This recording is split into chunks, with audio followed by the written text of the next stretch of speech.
Makanya secara fitrah manusia itu di dalam hatinya yang paling dalam itu tahu betul hari akhir itu memang betul-betul dibutuhkan oleh manusia.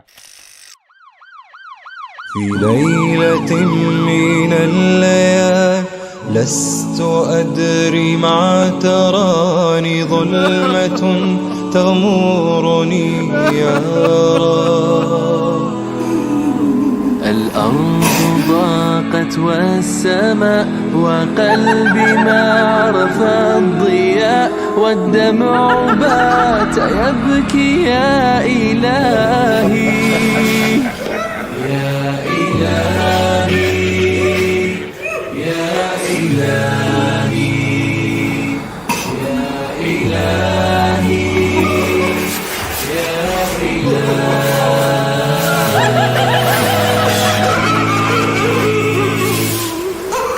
عصيت والذنب كبير وإني في حزني أسير مقيد بذنبي يا رب.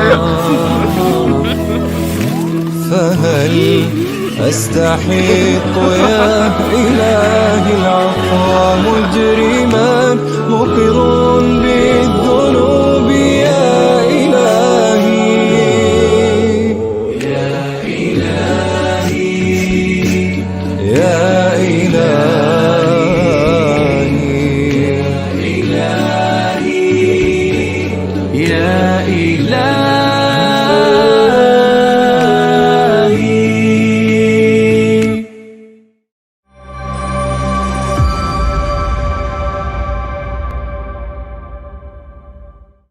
Assalamualaikum warahmatullahi wabarakatuh. Innal hamdalillah wassalatu wassalamu ala Rasulillah wa ala alihi wa sahbihi wa man tabi'ahum bi ihsan ila yaumil qiyamah. Kepada seluruh para santri, kepada seluruh para santriwati dimanapun kita berada, yang semoga kita mendapatkan kebaikan, mendapatkan pula keberkahan, dan semoga kita senantiasa pula mendapatkan hati yang selalu beristighfar kepada Allah setiap waktunya dan setiap saatnya, untuk menyesali setiap perbuatan kemaksiatan yang telah kita lakukan. Kehidupan ini banyak dosanya dan dosa itu adalah penyakit, kata Imam Qatadah.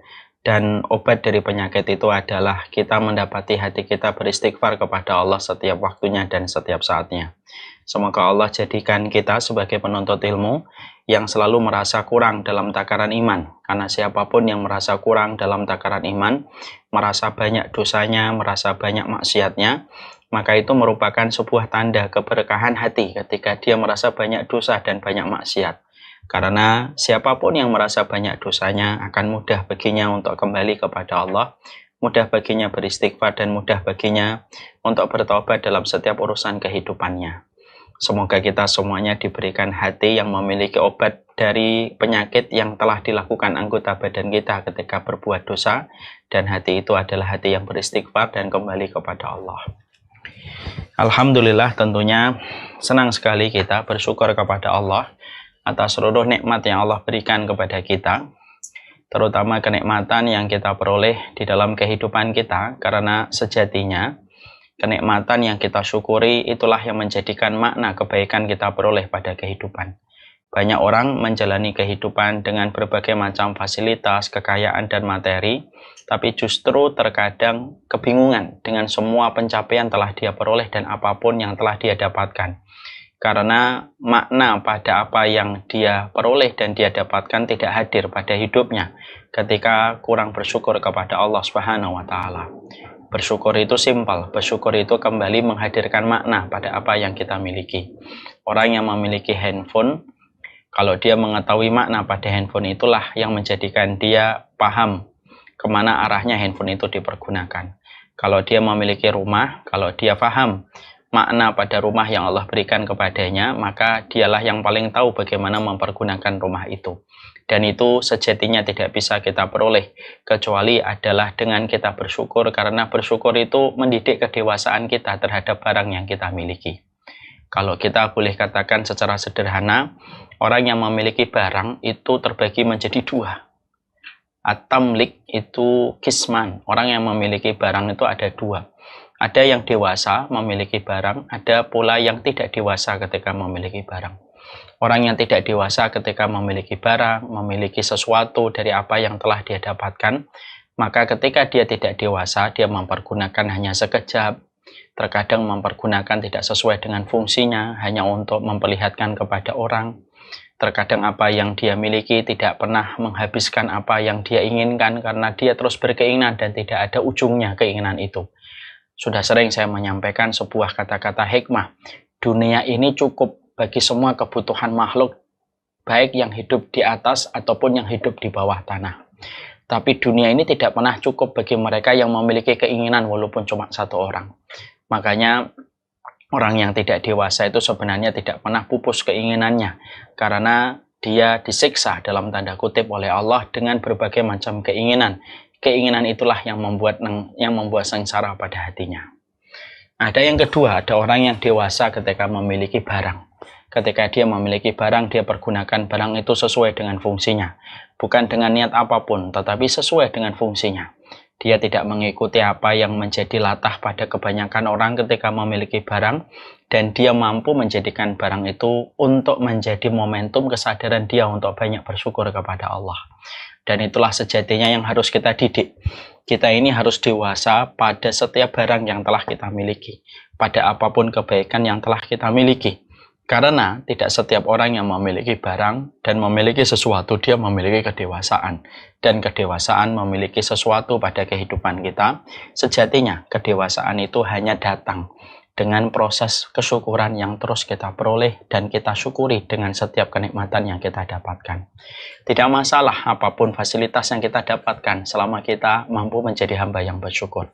Tidak masalah berapa besar ujian yang Allah berikan kepada manusia, selama manusia itu mampu untuk bersabar pada kehidupan mereka.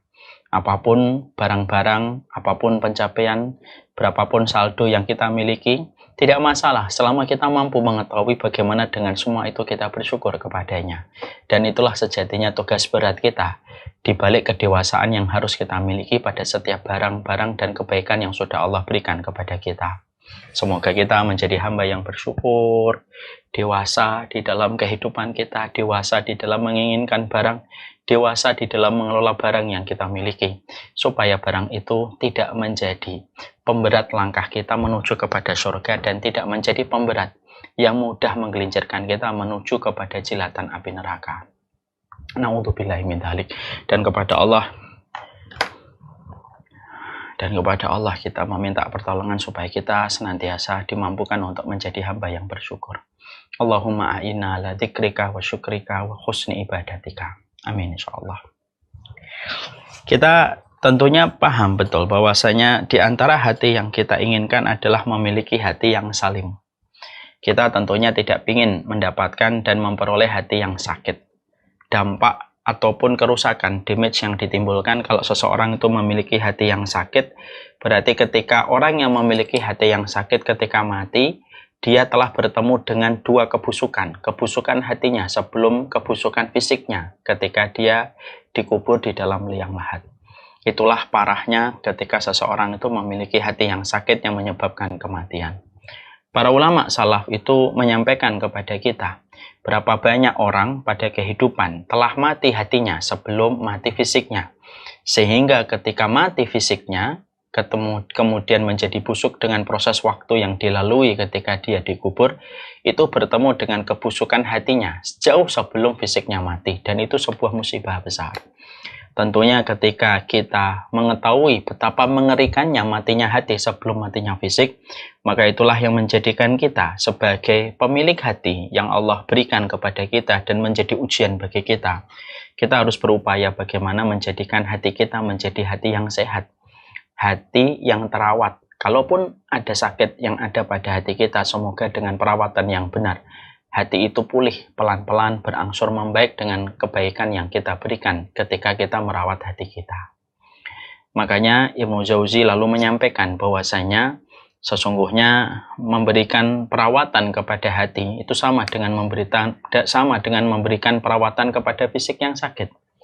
Kalau fisik yang sakit, yang pertama fisiknya diistirahatkan, yang kedua dijauhkan dari pantangan, yang ketiga dikasih dengan suntikan ataupun obat supaya orang yang sakit kembali segar dan kembali bugar dengan afiat.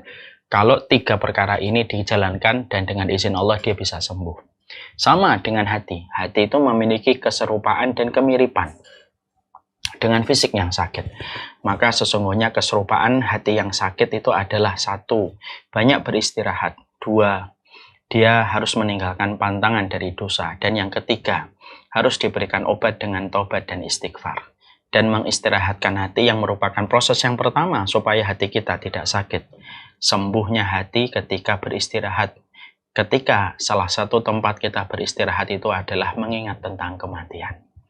Mengingat kematian itu kalau kembali kepada definisi yang disampaikan oleh Abu Hurairah, sesungguhnya mengingat kematian itu adalah obat.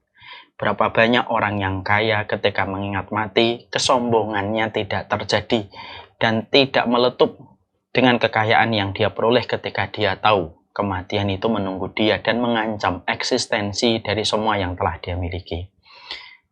Orang yang fakir ketika dia mengingat mati, maka sesungguhnya mengingat mati adalah sebuah obat baginya. Bahwasanya kesengsaraan yang dia jalani tidaklah bertahan lama ketika nanti ujungnya adalah pada kematian. Nah, itulah yang menjadikan kita paham. Mengingat mati merupakan sebuah perkara yang menghidupkan. Dan itulah yang menjadikan kita paham.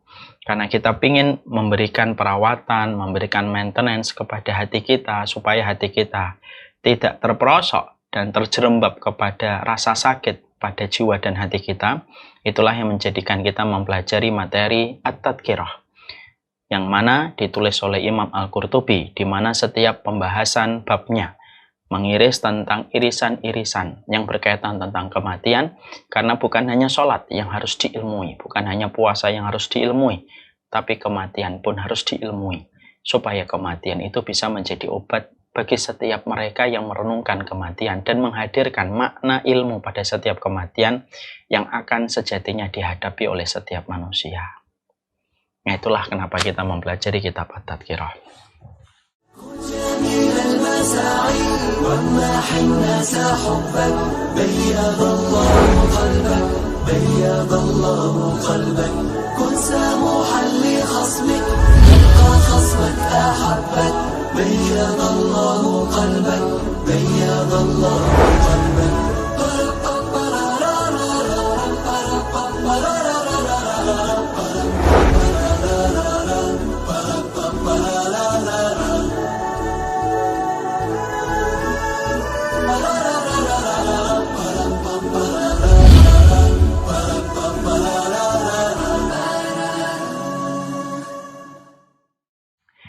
Mari kita membuka pada halaman 432. Kemarin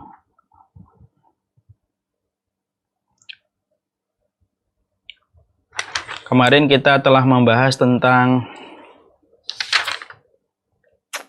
kenapa Nabi Ibrahim diberikan pakaian oleh Allah ya. Kemarin kita telah membahas tentang bagaimana keadaan manusia ketika dihimpun dan bagaimana Nabi Ibrahim ketika Nabi Ibrahim dibangkitkan yang kedua setelah Rasulullah Muhammad, dan Nabi Ibrahim merupakan seorang nabi yang diberikan pakaian pertama kali oleh Allah. Sebagaimana riwayat yang diucapkan dan disabdakan oleh Rasulullah, Inna Ibrahima awwalu ma yuksa yaumal qiyamah. Sesungguhnya Nabi Ibrahim merupakan seorang nabi, seorang manusia yang sejatinya beliau diberikan pakaian pertama kali pada waktu hari kiamat. Walaupun konteksnya ketika beliau diberikan pakaian pertama kali oleh Allah pada hari kiamat bukan berarti mengalahkan kedudukan dan posisi Rasulullah SAW, karena sesungguhnya posisi Nabi merupakan posisi yang tertinggi tanpa kita membandingkan antara satu Nabi dengan Nabi yang lainnya. Tapi sejatinya begitulah Allah memuliakan, Allah mencintai Rasulullah Muhammad dengan tingkat keutamaan yang paling utama di antara seluruh manusia. Kemarin kita juga sudah mempelajari bahwasanya kenapa Nabi Ibrahim itu diberikan pakaian pertama kali. Imam Al-Qurtubi menyampaikan karena sesungguhnya tidak ada manusia yang paling besar takutnya kepada Allah kecuali adalah Nabi Ibrahim. Rasa takut yang dimiliki oleh Nabi Ibrahim yang sangat besar kepada Allah, sehingga beliau setiap mendapatkan perintah yang Allah berikan kepada Nabi Ibrahim itu betul-betul menguras semua yang dimiliki oleh Nabi Ibrahim dalam kehidupan beliau. Ketika dia dibakar, ketika beliau mengorbankan bagaimana istrinya dan anaknya ditinggalkan di kota Mekah yang saat itu belum ada penghuninya sama sekali kecuali Hajar dan Ismail. Bagaimana ketika beliau diperintahkan untuk menyembelih, maka semua itu tuntas dilakukan oleh Nabi Ibrahim karena rasa takutnya yang besar. Karena rasa takut yang besar yang dimiliki oleh Nabi Ibrahim, Allah segera memberikan pakaian kepada Nabi Ibrahim yang pertama. Karena untuk menggantikan rasa takut yang pernah dilewati oleh Nabi Ibrahim ketika beliau menjadi hamba dan menjadi nabi dan pesuruhnya Allah pada kehidupan di dunia. Makanya ini menjelaskan tentang satu kaidah yang sudah sering saya sampaikan. Di dalam salah satu riwayat saya pernah menyampaikan bahwasanya siapapun mereka, kan Rasulullah Allah itu bersabda dalam Allah itu berfirman di dalam hadis qudsi bahwasanya la ajma'u ala abdi khaufaini wa amnaini. Kata Allah di dalam hadis qudsi, saya tidak pernah mengumpulkan dua ketakutan dan dua rasa aman pada diri manusia. Siapapun yang takut kepada diriku ketika di dunia, dia takut kepada Allah, melakukan ketaatan, semakin takut, semakin dia mendekat kepada Allah dengan seluruh ketaatan yang dia lakukan. Orang yang takut kepada Allah di dunia, maka Allah bebaskan dia dari rasa takutnya kepada Allah sebagaimana di dunia dan Allah jadikan dia merasa tenang ketika di akhirat. Allah gantikan rasa takut itu dengan rasa aman, kata Allah. Sebaliknya, kata Allah, siapapun yang mereka aman dari adabku, melakukan dosa, tidak pernah takut kepada diriku ketika di dunia, sehingga ketika dia tidak memiliki takut, dia tidak pernah terdorong mendekat kepada Allah, maka tepat ketika dia mati, dia merasakan ketakutan yang besar kepada diriku untuk mengganti rasa aman ketika di dunia berbuat dosa dan berbuat kemaksiatan. Nah, inilah yang kita harus paham. Jadi, kita ini memilih. Apakah kita memilih takut dulu, baru nanti aman? Ataukah kita merasa aman, baru nanti ketakutan? Pilihan kita sangat menentukan bagaimana balasan yang kita peroleh di akhirat. Makanya kita jumpai di dalam satu riwayat yang kemarin disampaikan, Imam Qurtubi mengatakan, kenapa Nabi Ibrahim diberikan pakaian yang pertama kali? Karena rasa takutnya beliau yang besar, dan Allah memberikan pakaian kepada Nabi Ibrahim yang pertama, untuk memberikan rasa aman, mengganti rasa ketakutan yang dimiliki Nabi Ibrahim ketika dulu di dunia. Yang kedua, karena sesungguhnya bahwasanya orang yang pertama kali memakai celana menutup auratnya ketika hendak sholat itu adalah Nabi Ibrahim. Atas ketaatan beliau ketika menutupi aurat, beribadah kepada Allah, sholat kepada Allah, karena pada Nabi Ibrahim sudah melaksanakan sholat. Maka Allah menggantinya, Allah memberikan pakaian pertama kali kepada Ibrahim, karena pertama kali orang yang menutupi auratnya ketika sholat adalah Nabi Ibrahim. Riwayat yang ketiga, yaitu adalah ketika Nabi Ibrahim dilemparkan kepada kobaran api ketika beliau menghadapi Namrud, beliau mendapatkan eksekusi dari keputusan yang disampaikan oleh Namrud di Babilonia bersama dengan seluruh warga Babilonia yang betul-betul membenci Nabi Ibrahim. Akhirnya diputuskan dalam sebuah eksekusi bahwasanya Ibrahim harus dibakar. Dan sebuah riwayat menerangkan bahwasanya Nabi Ibrahim dibakar karena ketika beliau akan dibakar, maka beliau dibiarkan dalam kondisi telanjang. Dan itu menjadi sebuah pembalasan indah dari Allah. Bahwasanya Allah berikan pakaian atas seluruh pengorbanan yang diberikan Nabi Ibrahim ketika ditelanjangi sebelum dieksekusi pada pembakaran.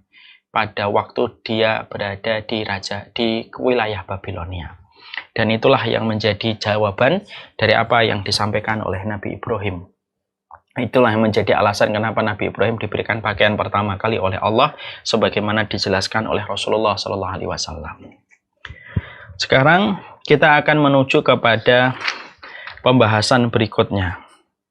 Pada pembahasan berikutnya, kita akan membahas tentang nama-nama hari kiamat dan gambaran jelas proses kejadiannya. Kita buka pada halaman 432. Sebelum kita membahas tentang nama-nama kiamat dan bagaimana gambaran umum proses kejadiannya, karena ini merupakan salah satu di antara perintah keimanan. Jadi merenungkan tentang kematian, bagaimana prosesnya, apa yang terjadi, sesuai dengan penjelasan dan sesuai dengan apa yang dideskripsikan oleh Rasulullah Shallallahu Alaihi Wasallam merupakan bagian dari kulturnya seorang penuntut ilmu. Makanya Rasulullah di dalam hadis riwayat Tirmidzi, di dalam hadis yang sahih, dikatakan man sarrahu ayyang dura ila yaumil qiyamah ka'annahu ra'a aini falyaqra idza syamsu kuwirat wa idza sama'u fatarat. Rasulullah mengatakan siapapun yang ingin melihat hari kiamat maka hendaklah dia mentadaburi, dia membaca idza syamsu kuwirat atau idza sama'u fatarat atau idza sama'u syaqqat. Itu ayat-ayat yang menceritakan tentang hari kiamat. Berarti merenungkan bagaimana proses yang terjadi pada setiap kejadian, detik berdetik, bagaimana kematian itu, bagaimana kiamat itu nanti ditegakkan oleh Allah, digulung semua kehidupan dan peradaban yang telah dilewati manusia selama ribuan tahun dengan tandanya hari kiamat ketika ditegakkan dan apa saja yang terjadi, sampai Allah terangkan berulang-ulang dalam surat At-Takfir, dalam surat Al-Infitar, dan banyak sekali ayat dan banyak pula surat yang menerangkan tentang hari kiamat, karena menjelaskan kepada kita bahwasanya salah satu di antara rumpun ilmu yang kita harus mengerti, yaitu harus mempelajari dan mentadaburi, menghadirkan makna bagaimana hari kiamat ketika ditegakkan oleh Allah. Ini bukan bersifat anjuran, tapi ini kulturnya para penuntut ilmu. Makanya Rasulullah mengatakan, man sarrahu ayyang dura. Siapapun yang tahu tentang bagaimana hari kiamat nanti ditegakkan, maka bacalah surat At-Takwir, bacalah surat Al-Infitar, dan surat-surat yang menceritakan tentang proses tegaknya hari kiamat ketika hari itu, hari hanya ditegakkan oleh Allah. Makanya ketika kita mendapati hadis riwayat Tirmidzi, inilah yang menjadi sebuah insight buat kita.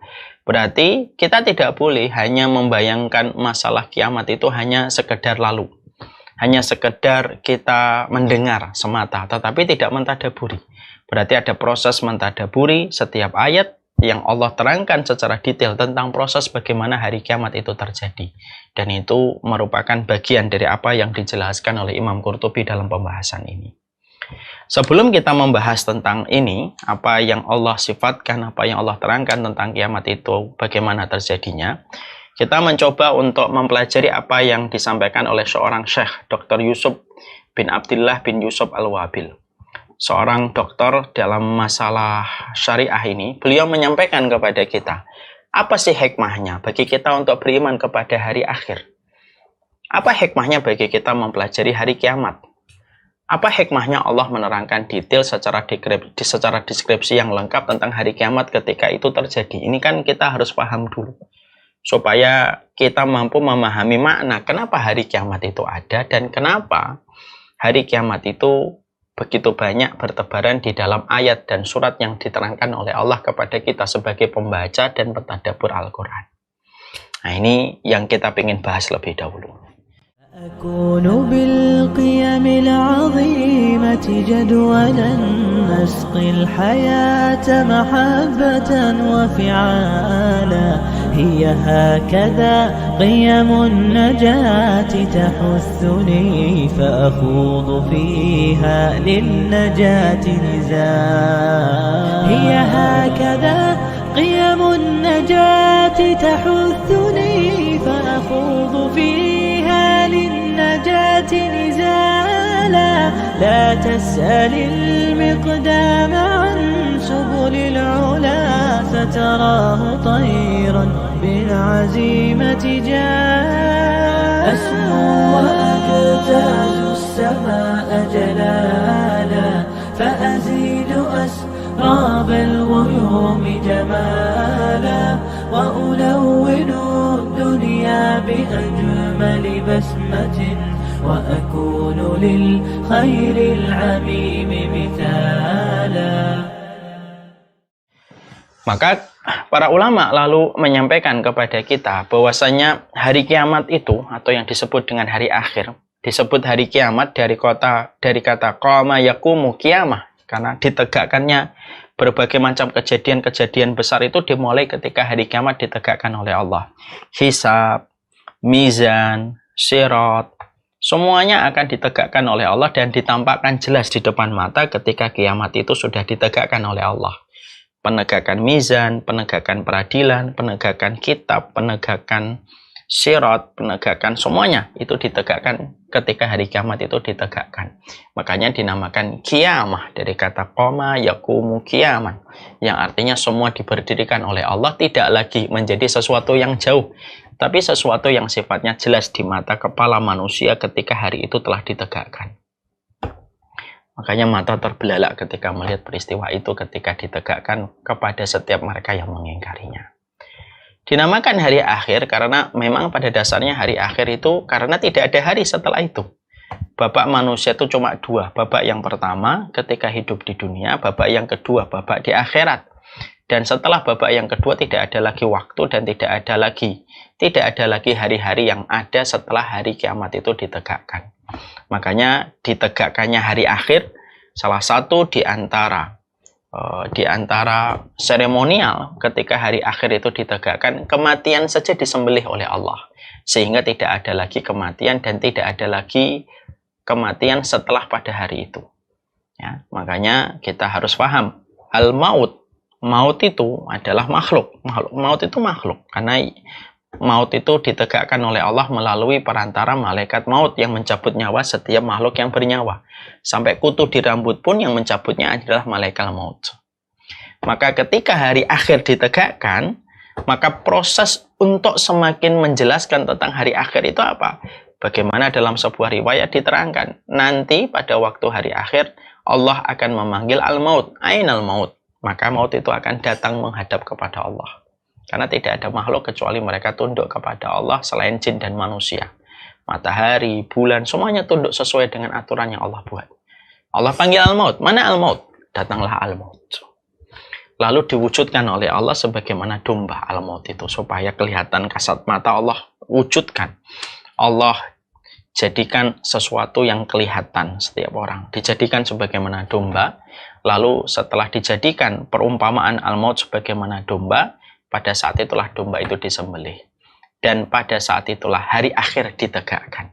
Tidak ada lagi kematian setelah hari itu. Dan itulah hari selama-lamanya. Membenarkan dari firman-Nya Allah, khalidina fiha abada. Selama-lamanya. Makanya dinamakan hari akhir. Di mana itu merupakan ujung dari perjalanan kehidupan manusia. Makanya sebenarnya kita menuju pada hari itu kita masih melewati banyak hal. Makanya ada sebuah riwayat dari hadis yang sahih. Tidak boleh kita mengatakan sama orang yang meninggal dunia telah beristirahat.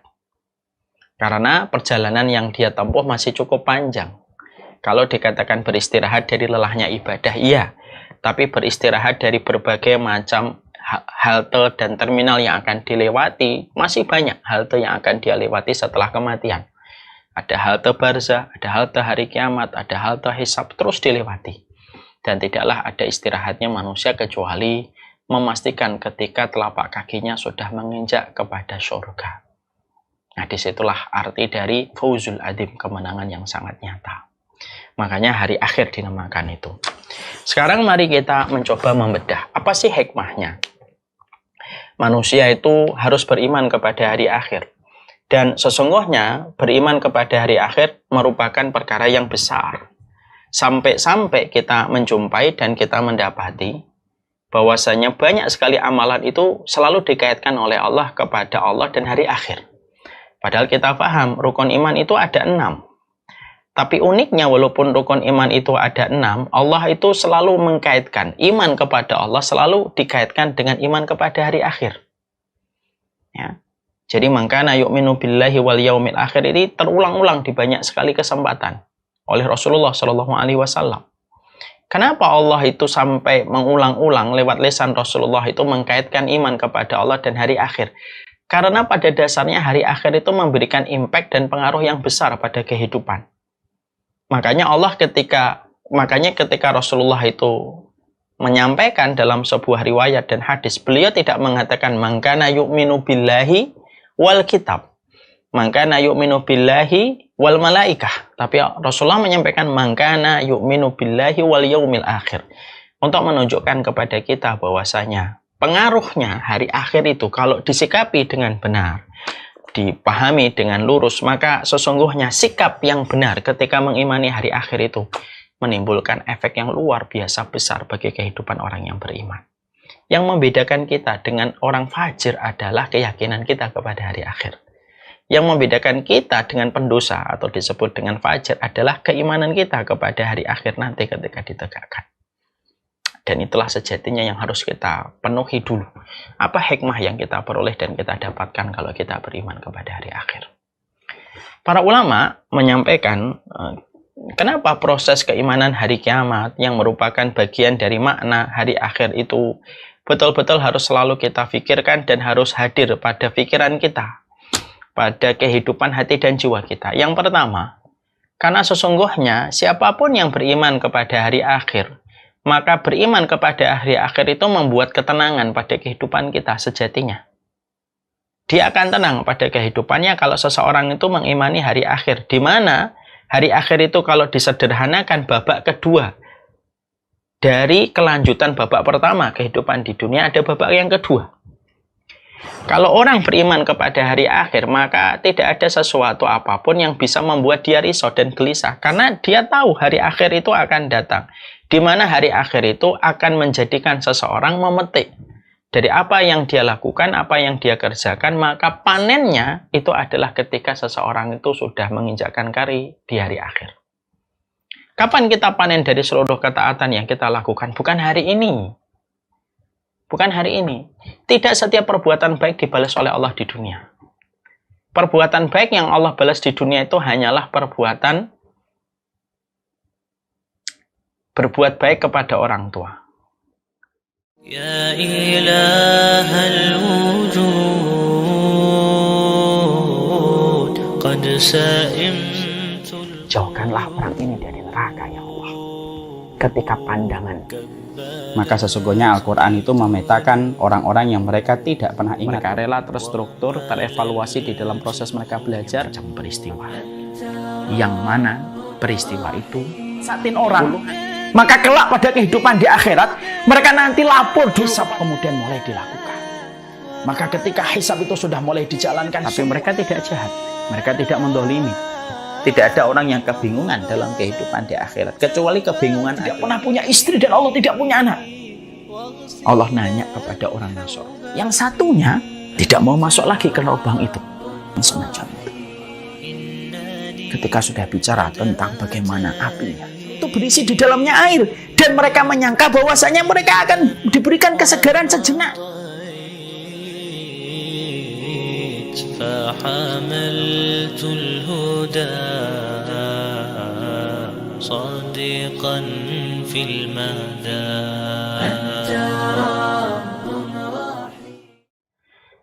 Selain itu, sangat banyak kebaikan-kebaikan itu yang Allah tidak berikan di dunia.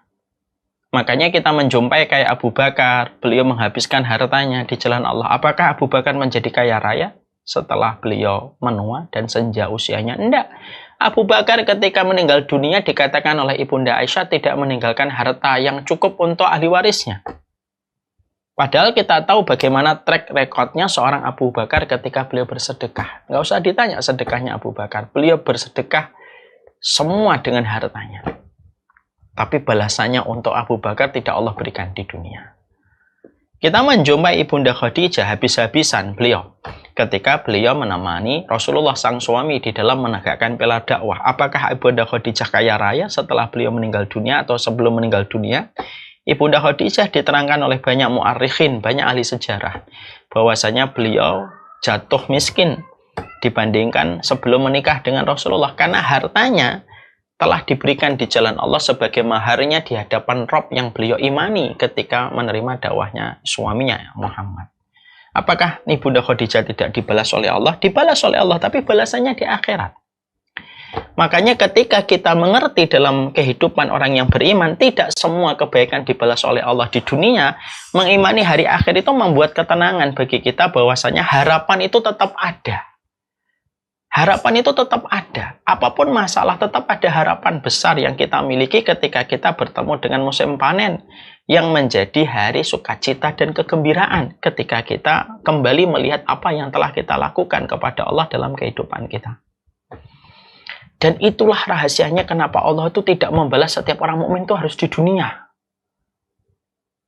Ya, supaya menunggu yang dipersiapkan di akhir itu jauh lebih membahagiakan daripada segera diberikan di dunia. Karena menunggu sesuatu yang besar itu biasanya menunggunya itu nanti.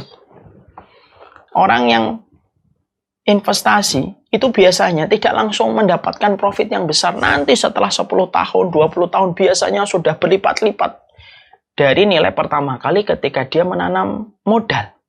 Orang yang beli rumah pertama kali 1 miliar, mungkin kalau dijual sekarang juga masih 1 miliar. Tapi kalau dijualnya nanti 20 tahun, 1 miliar itu sudah berubah menjadi 3 miliar, 4 miliar, bahkan tidak menutup kemungkinan menjadi 7 miliar setelah 10 tahun atau 15 tahun ke depan. Segala sesuatu yang ditunggu itu biasanya jauh lebih besar daripada mendapatkannya langsung. Makanya kita teringat kepada doanya Abdurrahman bin Auf. Ya Allah, janganlah kebaikan kami dibalas oleh Engkau di dunia semuanya dan tidak ada lagi sisa bagi kami dalam kehidupan di akhirat. Saya ulang kembali, di antara doanya saya lupa mantannya. Doanya Abdurrahman bin Auf itu adalah, ya Allah, janganlah Engkau menjadikan kebaikan kami semuanya dibalas oleh Allah di dunia, lalu tidak ada lagi sisa buat kami di akhirat.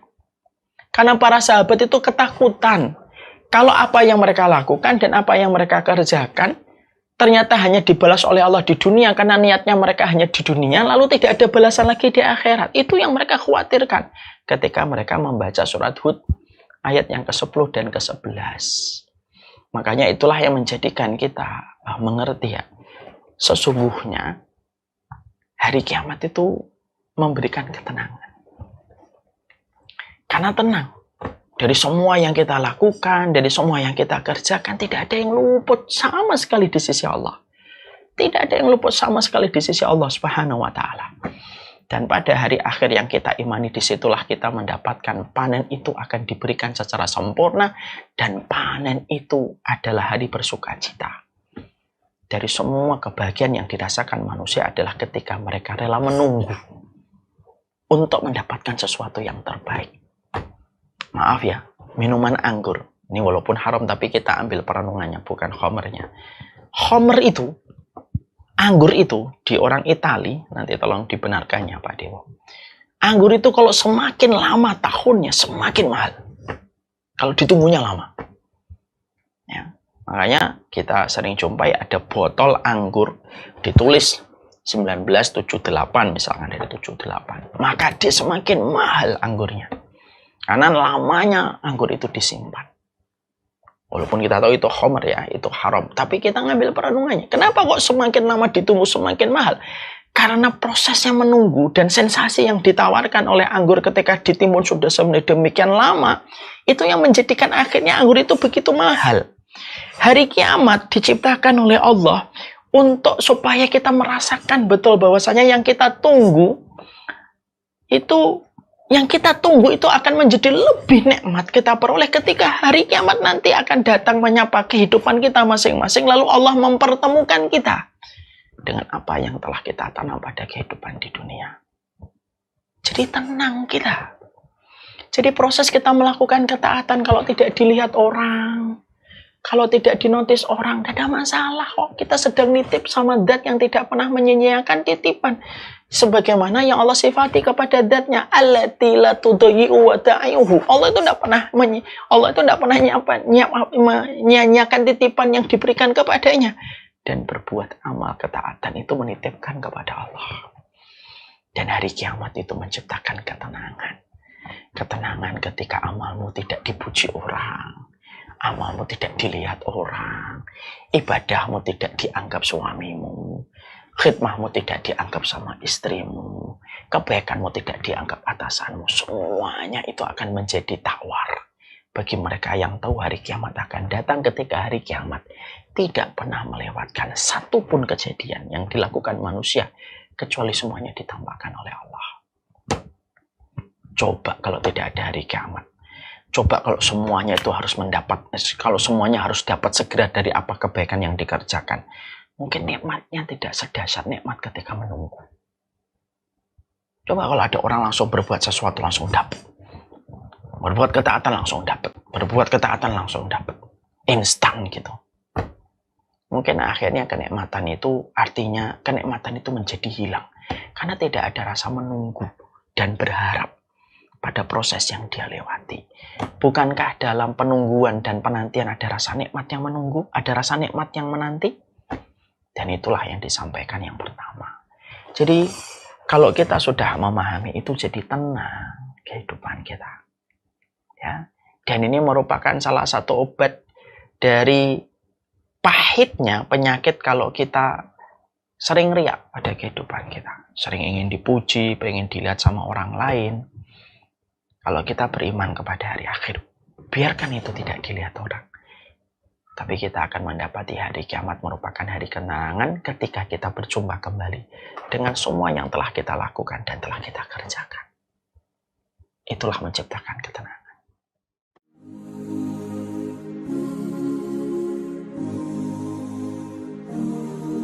بين الرجا والخوف قلبي طائر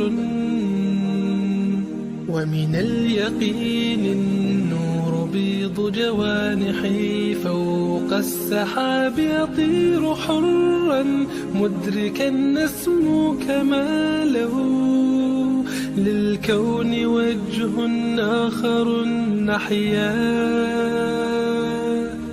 أنا صنعة أوجدتها يا باري وملكت فيها معصم الإيمان للحق والعدل التواصي بالجمال عبادة حسن التأمل بالإله وصال كالجمال يرى ويقلب نبعه كالقرب حين دعاء تداعب طفلها وتظنه أملا كما حاجاتنا منا إليك نريد يا الله وضعت لغات الكون تنشر قيمة للحب للإسعاد للتغيير يا رب قربنا وباركنا لنعمل صالحا في يدي رسالة التغيير وضعت لغات الكون تنشر قيمة للحب للسعاد للتغيير يا رب قربنا وباركنا لنعمل صالحا في يدي رسالة التغيير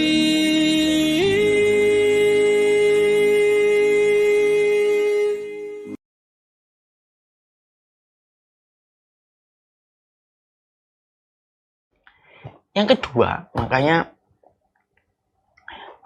kedua yang akan memberi hikmah pada kehidupan kita. Kenapa hari kiamat itu harus diimani oleh seorang mukmin?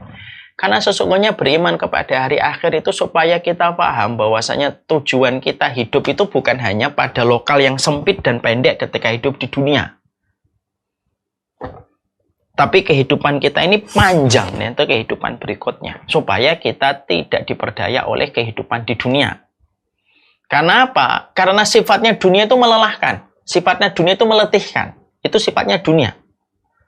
Sifatnya dunia itu melelahkan, meletihkan, menjadikan kita tidak pernah cukup, tidak pernah merasa lapang dengan apa yang kita peroleh. Itulah dunia. Dunia itu sifatnya semacam itu. Makanya dikatakan muhibbud dunya la yanfaku an tsalas. Sesungguhnya pencinta dunia itu tidak pernah lepas dari 3 perkara. Hamun daimun. Dia selalu dalam kondisi gelisah. Ya. Kemudian dia dalam kondisi sedih yang tidak pernah berujung, rugi yang tidak pernah terputus. Kalau orang mencari dunia terus semacam itu, maka sesungguhnya kehidupan dunia itu pada sejatinya itu melelahkan, meletihkan. Ya, karena memang diciptakan dunia bukan menjadi tempat puncaknya kenikmatan. Makanya Allah tidak pernah mengatakan kata bahagia kecuali pada satu tempat, yaitu tempatnya di surga. Karena Allah itu tahu kehidupan di dunia itu melelahkan, meletihkan dengan berbagai macam ujian, berbagai macam kesulitan yang kita peroleh dan kita dapatkan. Maka itulah yang menjadikan seseorang ketika dia beriman kepada hari akhir, maka menjadikan akhirnya dia mendapatkan sebuah kebaikan ketika dia beriman kepada hari akhir.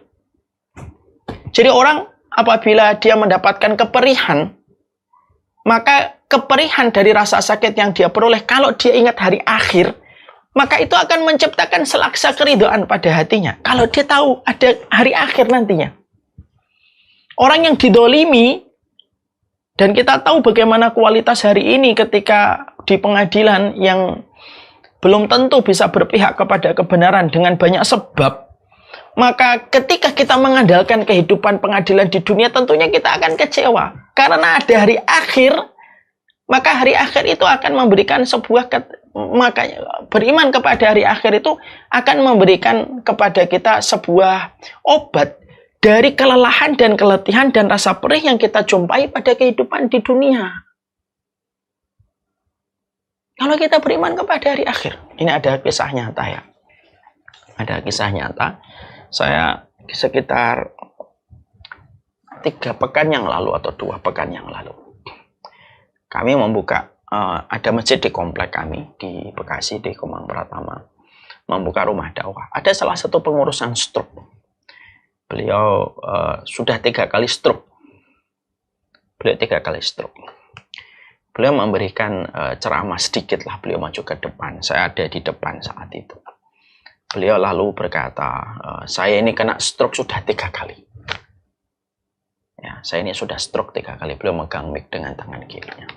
Saya pernah depresi, saya pernah frustasi, saya pernah down, saya pernah mencela. Kenapa stroke saya sampai berulang-ulang? Sekali sembuh, agak mendingan, stroke lagi. Mendingan, dia berusaha lagi, stroke lagi. Ya, sampai akhirnya beliau pada satu kesempatan, beliau mendengarkan potongan video kami dengan izin Allah yang bercerita tentang ahlul musibah dengan ahlul afiyah. Ahlul musibah adalah orang yang mereka mendapatkan ujian, penderitaan, sakit, kesulitan, kesukaran, terus membayangi kehidupan mereka. Itu namanya ahlul musibah. Ahlul afiyah itu yang jarang sakit, jarang diuji, jarang mendapatkan kesulitan, hidupnya gampang-gampang aja, lempeng-lempeng aja, itu namanya ahlul afiyah. Kalau dua-duanya ini orang beriman kepada Allah, ketika dikumpulkan oleh Allah, maka ahlul musibah dulu yang didahulukan oleh Allah. Karena apa yang mereka rasakan ketika hidup dengan berbagai macam ujian yang menyelimuti kehidupan mereka. Ya. Lalu Allah memerintahkan malaikat hisab, dihisab ahlul musibah itu. Dan malaikat berkata, wa ma baqiya minadh dzunub illa qalila. Enggak ada yang tersisa dari dosanya kecuali sedikit aja ya Allah. Karena dosa-dosanya sudah ditebus dengan berbagai macam musibah yang engkau timpakan kepadanya ketika di dunia. Maka Allah lalu berkata kepada para malaikat yang baru saja selesai menghisab hamba ahlul musibah. Utuhum salasan, kasih mereka 3. Khairan, kebaikan. Afiyah, kekuatan untuk mengganti kelemahan mereka ketika sakit dulu di dunia. Dan mangzilah, kedudukan yang tinggi sekali di surga, di mana kedudukan itu tidak bisa diperoleh dengan sholat, tidak bisa diperoleh dengan puasa, tapi hanya bisa diperoleh dengan musibah sakit, musibah kesulitan yang pernah mereka rasakan di dunia, maka menjadikan mereka ditinggikan derajatnya di surga bagi mereka yang bersabar dengan ujian yang Allah timpakan. Masya Allah ya, beliau ketika mendengarkan itu, beliau berkata, video itu memberikan kekuatan bagi saya. Semenjak saat itu saya tidak pernah lagi depresi, tidak pernah frustasi, tidak pernah mencela takdir. Saya bersyukur pernah menjadi orang yang dipilih oleh Allah dalam tanda kutip untuk merasakan stroke 3 kali. Masya Allah ya. Apa yang kita peroleh? Riwayat tadi dari Ibnu Majah yang terdengar oleh telinga beliau memberikan kepada beliau bahwasanya keletihan yang beliau rasakan ketika hidup di dunia itu ternyata ada obat dari getirnya kelelahan dan keletihan itu. Dan obat dari kegetiran itu adalah ketika beliau mengingat urusan akhirat kelak. Itulah urusan akhirat. Makanya, Masya Allah ya, urusan akhirat ini betul-betul luar biasa. Saya betul-betul secara logika, rasionalitas, keimanan tidak bisa memahami orang yang tidak bisa beriman kepada hari akhir. Orang yang tidak bisa memahami hari kiamat. Orang-orang yang mengatakan bahwasanya kehidupan adalah rahim yang melahirkan manusia dan kematian yang menelan kembali kehidupan dan tidak ada lagi setelah itu. Saya tidak bisa menerima sama sekali. Dari akal, rasionalitas, tidak bisa menerima sama sekali. Gimana orang pada hidup kok sampai dia agnostik, tidak mau beriman kepada hari akhir, tidak percaya ada kehidupan setelah kematian, itu saya tidak bisa menerima akal saya. Oke lah, dia masih bisa, dia mungkin masih bisa untuk sombong sesumbar dengan dengan sosialismenya, dengan tidak percaya Tuhannya, agnostiknya kalau dia masih muda. Gimana kalau satu waktu kamu sudah tua, sudah keriput, jalan sudah susah, orang yang kamu cintai sudah meninggal satu persatu. Apa yang kamu harapkan ternyata tidak terwujud di dunia. Tiba-tiba kamu didolimi orang. Lalu kamu tidak percaya Tuhan? Lalu kamu tidak percaya hari kiamat? Rasanya sangat berat orang yang akan merasakan sempitnya penjara dari adab Allah di dunia ketika mereka mendustakan hari kiamat. Padahal hari kiamat itu diberikan oleh Allah. Kata Syekh Yusuf itu apa? Supaya melapangkan hidupmu. Supaya kamu paham seluruh rasa perih yang kamu rasakan, kesulitan yang kamu dapatkan, rasa sakit yang mungkin ada pada tubuhmu hari ini, semua itu kalau dikaitkan hari akhir yang akan datang, akan lebih ringan. Terlebih ketika kita tahu bahwasanya hari akhir adalah membalas setiap keperihan, hatta jarum yang tertancap satu saja di ujung telapak kaki kita pun dibalas oleh Allah dengan kebaikan. Dan itulah indahnya ketika kita beriman kepada hari akhir. Hari kiamat. Ya. Jadi betul-betul hari kiamat itu merupakan hal yang besar betul. Yang menjadikan akhirnya seseorang ketika mengimani hari akhir itu ada perkara besar yang dilahirkan. Ya. Dia akhirnya tahu obatnya ketika dia itu beriman kepada hari akhir.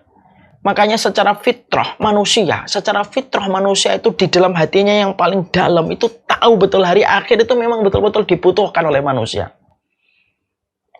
Makanya orang sering berkata, oke, kalau saya nggak dapat keadilan, saya tunggu dalam pengadilan Allah. Itu secara refleks, baik dia sholat nggak sholat. Mau sholat nggak sholat gitu ya. Kalau dalam hatinya yang paling basic itu, saya tunggu nanti di pengadilan akhirat. Itu sebenarnya itu secara basic dia sudah betul-betul hatinya itu mengarahkan. Hatinya tidak bisa dibohongi bahwasanya hari kiamat itu merupakan sebuah perkara yang sesuai dengan fitrah pada kehidupan manusia. Coba Pak, kita bayangkan kalau kita tidak ada hari kiamat Pak. Masya Allah. Saya kapan lagi ketemu sama ibu kalau saya nggak ada hari kiamat? Kalau tidak ada hari kiamat, saya kapan lagi ketemu dengan pengadilan Allah dari orang yang menuduh saya, mendolimi saya, menjatuhkan kehormatan saya? Baik mereka sadar atau tidak sadar, baik yang saya ketahui atau tidak saya ketahui. Ngomong panjang lebar di belakang tentang saya, mungkin saya juga nggak ngerti atau bapak dan ibu juga tidak akan pernah tahu. Bagaimana keadilan akan didapatkan kalau hari kiamat tidak ditegakkan. Makanya hari kiamat itu ditegakkan dengan adanya kematian yang merupakan bagian dari hari akhir. Karena hari akhir itu dimulai dari kematian itu. Itu menenangkan sebenarnya. Makanya ada sebuah riwayat dari Ummu Bishr. Ummu Bishr itu tanya kepada Nabi, ya Rasulullah, gimana anakku? Anakmu insya Allah mendapatkan kebaikan di sisi Allah. Apakah anakku nanti bisa berjumpa dengan keluarga-keluarganya ketika dia sudah di alam barzah, ketika hari ini dia sudah di alam barzah? Ya Rasulullah, iya, kata Nabi. Lalu Nabi mengarahkan telunjuknya ke pohon.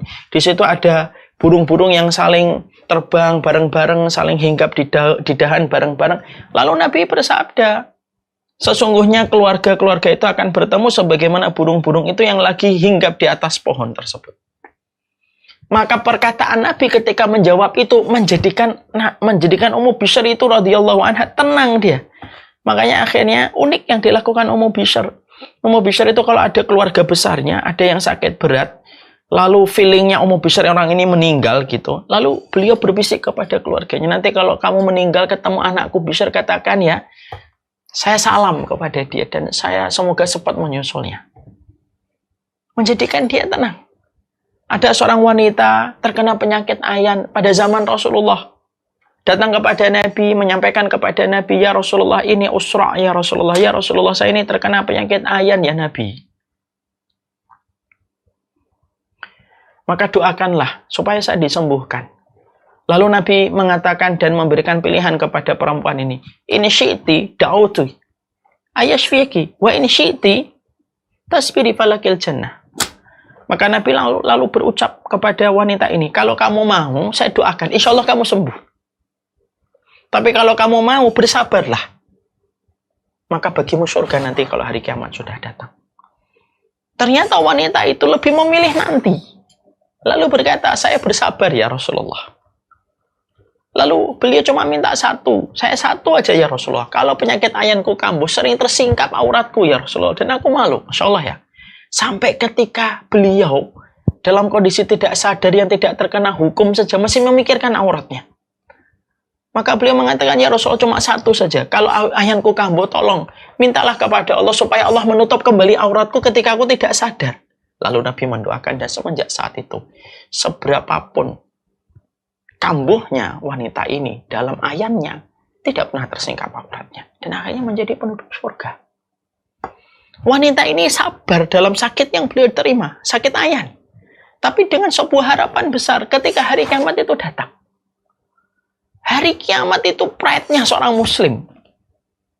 Dan itulah hari yang menjadikan kita itu terus menatap ke depan itu karena ada hari akhir. Hari akhir atau hari kiamat itu ketika kita imani menyembuhkan futurnya manusia. Menyembuhkan ketidakistiqomahan manusia itu dengan mengimani hari kiamat ketika nanti akan datang.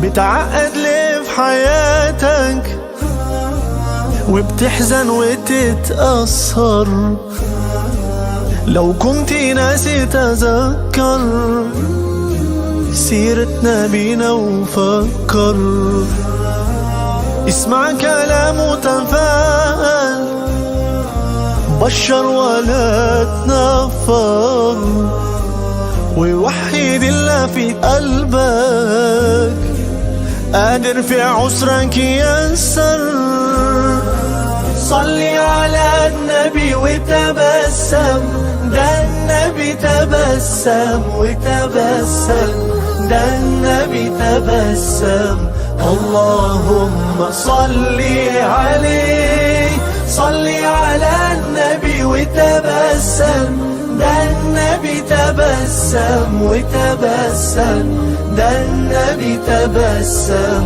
اللهم صل عليه. Dan itulah yang menjadikan akhirnya kita memahami alangkah beratnya kehidupan kita kalau hari kiamat tidak ada. Dan mustahil Allah itu menciptakan kehidupan ini tidak ada hari akhir, tidak ada hari kiamat. Di mana keadilan nanti akan ditegakkan? Karena keadilan terkadang tidak bisa tegak di antara manusia, walaupun perintah untuk menegakkan keadilan itu selalu datang. Tapi manusia selalu berbuat menyimpang. Maka ini yang menjadikan akhirnya kita memahami poin yang kedua. Kenapa hari kiamat harus diimani? Karena mengimani hari kiamat itu menciptakan obat dari semua kelelahan, keletihan kita dalam urusan dunia. Karena dunia itu melelahkan, sakit melelahkan, lapar meletihkan, kedoliman menyempitkan hati kita, dan menciptakan kesedihan, dan semuanya. Dan itu terjawab ketika kita memahami yang kedua, yaitu adalah beriman kepada hari kiamat itu menciptakan obat dari semua kelelahan dan keletihan yang kita rasakan. Makanya Masya Allah ya, kita mendapati sampai setingkat Ibunda Khadijah aja ketika beliau berkhidmah kepada Nabi? Jawabannya dari Allah apa? Dibangunkan untukmu sebuah rumah di surga. Tidak ada kelelahan, tidak ada keletihan, tidak ada suara berisik. Dan itu disampaikan Allah melalui malaikat Jibril, disampaikan oleh Rasulullah untuk memberi kekuatan kepada Ibunda Khadijah dalam perjuangan maksimal beliau menemani dakwahnya Rasulullah. Hari kiamat itu nikmat sebenarnya. Walaupun pada dasarnya menakutkan karena satu pandangan yang tidak pernah dirasakan oleh manusia. Itu yang kedua. Yang ketiga yang kita pahami. Kenapa hari kiamat itu harus kita imani? Sesungguhnya yang ketiga, para ulama menerangkan hari kiamat sejatinya kita imani untuk menciptakan rasa takut kepada hati kita bahwasanya pengadilan Allah akan berjalan. Orang yang memiliki rasa takut tentunya akan menahan diri dari berbagai macam hal. Ya, contohnya ketika kita tahu orang yang memakan riba pada waktu hari kiamat dibangkitkan dalam kondisi sempoyongan, orang mabuk, dan dia tidak punya kuasa untuk mengendalikan dirinya karena makanan haram yang dia makan menjadikan dia merenung tentang riba itu sendiri dan menjadikan dia bisa memiliki rasa takut. Makanya Syekh Yusuf mengatakan perkataan dari Umar bin Khattab radhiyallahu anhu. Umar bin Khattab itu saking takutnya, rasa takutnya Umar bin Khattab itu melebihi kadar orang biasa. Beliau ketika menjadi khalifah ada perkataan beliau yang luar biasa. Saya khawatir dan saya takut kalau ada domba yang terpleset di pinggir sungai Efrat di Irak. Lalu saya akan ditanya oleh Allah. Saya akan ditanya oleh Allah, kenapa domba itu bisa terpleset? Hari kiamat itu memberikan rem pada kehidupan kita. Coba kalau hari kiamat tidak ada. Orang yang tertarik dengan perempuan akan berzina tanpa pikir panjang. Nggak ada apa-apa kok nanti kok. Orang yang tertarik dengan laki-laki, dia akan mempersilahkan dirinya dizinai oleh laki-laki itu. Orang yang kalau tidak ada hari kiamat, mungkin orang tidak peduli dengan aturan. Semuanya berantakan. Dan itu rem kendalinya ada pada waktu ketika kita berpikir hari kiamat ketika ditegakkan oleh Allah. Jadi mengimani hari kiamat itu, kata Syekh Yusuf dalam sebuah kata kalau kita susun, dia memberikan rem pada kehidupan kita kalau kita beriman kepada hari kiamat. Berpikir tentang menodai kehormatan orang bahwasanya itu bisa menjadi perkara yang besar pada hari kiamat, bahkan melebihi dosanya zina orang yang menodai kehormatan, dan itu pasti akan dilihatkan oleh Allah. Itu yang menjadikan orang menahan diri supaya tidak menodai kehormatan orang. Apa yang kita bayangkan kalau kehidupan kita tidak punya rem kendali? Sebagus apapun mobil Mercedes yang dijual kepada kita dengan harga mungkin cuma 10 juta padahal harga aslinya 2 miliar. Kalau mobil itu tidak punya rem dan tidak bisa dipasang rem, tidak ada orang yang mau beli. Karena tahu bahwasanya mobil ini berbahaya kalau dinaikin, karena tidak ada rem. Maka kehidupan kita kalau tidak punya rem kendali itu sangat berbahaya. Dan Allah meletakkan panduan beriman kepada hari kiamat supaya setiap manusia itu memiliki rem, tuas rem yang harus ditarik ketika dia tergoda dengan berbagai macam perangkap yang dibuat oleh setan dalam dosa dan kemaksiatan. Ya. Makanya Masya Allah gitu. Sampai kapan kita merasa aman dari semua dosa? Sudah ada yang dimatikan dalam zina. Sudah ada yang dimatikan dalam kondisi hina ketika mendolimi orang lain atau mendolimi ulama. Ada yang dimatikan gara-gara alkohol. Ada yang dimatikan gara-gara suntikan. Semua sudah begitu banyak. Dan hari kiamat akan membelakkan mata setiap orang. Kalau kita tidak beriman kepada hari kiamat, apalah daya kita itu menahan nafsu yang ada pada diri kita. Kita ini punya nafsu. Nafsu ini akan menjadi sebagaimana pasir hidup kalau tidak ada hari kiamat. Dia akan terus narik apapun dosa tanpa pernah merasa cukup nafsu itu kalau diturutin. Beriman kepada hari akhir itu mematikan pasirnya supaya tidak menjadi pasir hidup yang menyedot terus kemaksiatan dan dosa tanpa putus. Kalau kita beriman kepada hari akhir, beriman kepada kiamat, bahwasanya hari itu akan ditampakkan oleh Allah. Dalam kondisi masing-masing bertanggung jawab terhadap apa yang telah dia perbuat. Dalam kondisi semuanya itu akan diberikan oleh Allah balasan sesuai dengan apa yang dia kerjakan. Apakah kita merasa bahwasanya amal kita tidak akan ada balasannya? Antara orang yang minum disamakan dengan orang yang tidak minum? Antara orang yang belajar akan disamakan dengan orang yang tidak belajar? Apakah kita merasa bahwasanya orang yang mereka lebih rela lapar daripada mengambil riba akan disamakan dengan orang yang mengambil riba? Apakah orang yang memiliki perasaan ditahan perasaannya karena takut hari kiamat datang akan disamakan dengan orang yang meluapkan perasaannya dengan zina? Kalau itu yang kita pahami, berarti Allah tidak adil dan Allah mustahil untuk tidak adil. Hari kiamat untuk menetapkan keadilan Allah. Yang berbuat baik akan mendapatkan kebaikan dari apa yang dia kerjakan. Dari orang yang tidak berbuat baik, mereka mendapatkan sesuai dengan balasan yang mereka kerjakan. Makanya saya pernah membaca sebuah dialog antara orang yang beriman kepada hari akhir dengan orang yang tidak yakin, orang yang tidak mau beriman kepada hari akhir. Maka ketika dialognya alot tidak ketemu, ada perkataan yang membungkam dan menutup mulut dari orang yang tidak beriman kepada hari kiamat. Orang yang beriman kepada hari kiamat ini berkata, kalaupun saya beriman kepada hari kiamat itu ada, hari kebangkitan itu ada, saya berbuat baik, saya berbuat kebaikan, saya berbuat kebaikan, ketaatan, maka saya beruntung karena hari kiamat itu ada.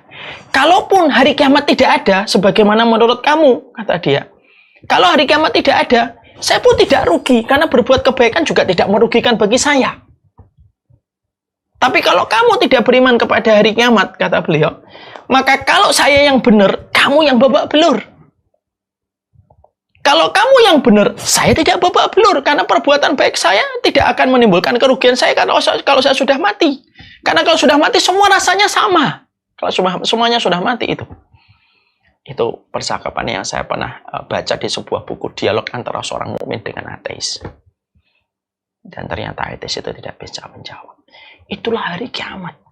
Hari Allah menegakkan keadilan. Allah bedakan antara orang yang belajar dengan tidak belajar. Allah bedakan antara orang yang sungguh-sungguh mengingatkan keluarganya dengan orang yang tidak pernah mengingatkan keluarganya. Allah bedakan orang yang berusaha nutup auratnya dengan orang yang tidak berusaha nutup aurat. Semuanya nanti akan mendapatkan keadilan dari Allah. Hari kiamat itu hari dari hari keadilannya Allah. Dan itu akan terjadi. Dan itulah fitrah yang kita butuhkan selaku manusia. Fitrahnya manusia itu butuh hari kiamat. Itu haknya kita untuk mendapatkan hari kiamat. Dan itulah yang menjadikan kita paham dari kata Syekh Yusuf. Kenapa harus pembahasan itu dulu, Ustaz? Karena kita membahas tentang nama-nama hari kiamat dan bagaimana kejadiannya. Gimana kita akan mengambil makna pada pembahasan ini kalau kita tidak memahami hikmah kenapa harus beriman kepada hari kiamat. Semoga Allah merahmati kita. Ini pembahasan pertama. Jadi insya Allah nanti tetap kita lanjutkan pada pembahasan 432. Sekarang nama hari kiamat itu apa saja? Kita akan jelaskan pada pertemuan kita selanjutnya. Wassalamualaikum. Walhamdulillahirabbil alamin. Ini yang dapat kita sampaikan.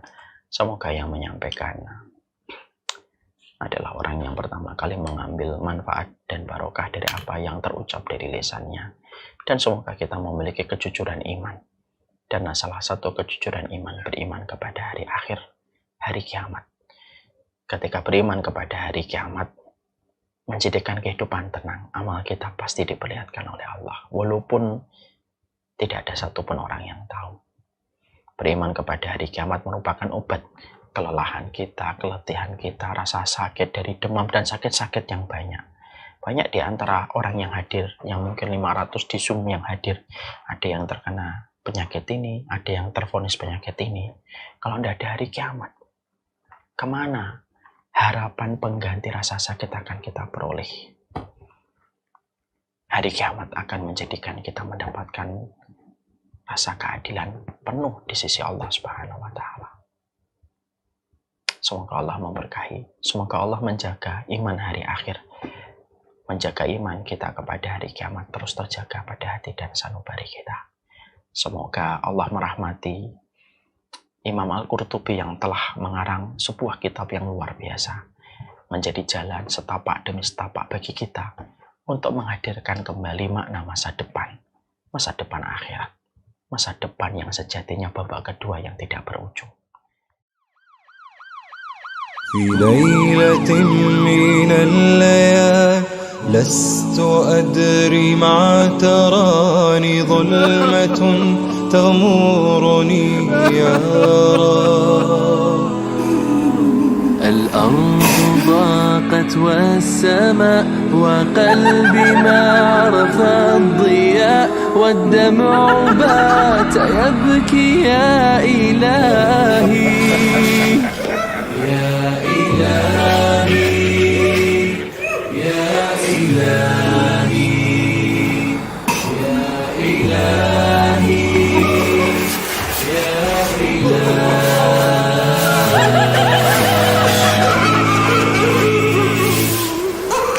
عصيت والذنب كبير وإني في حزني أسير مقيد بذنبي يا رب. فهل أستحق يا إلهي العفو مجرما مقر